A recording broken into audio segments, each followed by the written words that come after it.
Definitely એકવાર તમે જો આ મકાઈના શાકની રેસીપી જોઈ લીધી ને તો બીજી વાર બજારમાં જશો ને તો ફ્રેશ મકાઈ જોશો તો બજારમાંથી મકાઈ લીધા વગર રહેશો જ નહીં. બસ ટામેટાં, ડુંગળી, સૂકા લાલ મરચાં, આખા ધાણાને જીરું થોડું ફ્રાય કરી અને એની પેસ્ટ બનાવીને બાફેલા મકાઈના દાણા કાઢીને થોડુંક તેલ ઉમેરી એ ગરમ થઈ જાય એટલે એમાં રાઈ જીરું તતડાવી લેશું અને બનાવેલી પેસ્ટ ઉમેરીને 1 મિનિટ જેવું આપણે તેને પકાવી લેશું.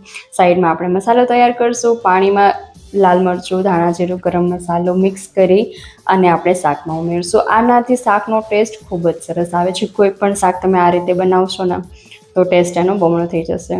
અને હવે પાણી ઉમેરીને 2 મિનિટ જેવું આપણે પકાવી લેશું. ત્યારબાદ બાફેલા મકાઈના દાણા ઉમેરી દઈશું અને એને બી 2-3 મિનિટ જેવું પકાવી કસૂરી મેથીને કોથમીરના પાન સ્પ્રિંકલ કરી દઈશું. અને રેડી છે આપણું એકદમ દેશી કાઠિયાવાડી મકાઈનું શાક. બાજરાના રોટલા સાથે કે રોટલી સાથે એકવાર જરૂર ટ્રાય કરજો.